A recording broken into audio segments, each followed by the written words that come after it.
di Veneto alla Redding, subito alla 4, Alessandra Chiara di Veneto, Giulia Bora del Subica,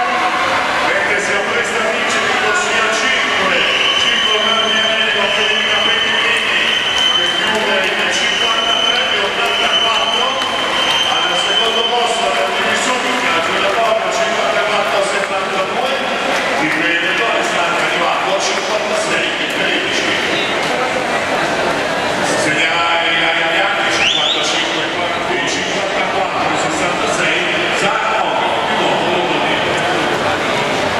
tempi e classifiche confermate, vediamo il caso del territorio anche la classifica di società.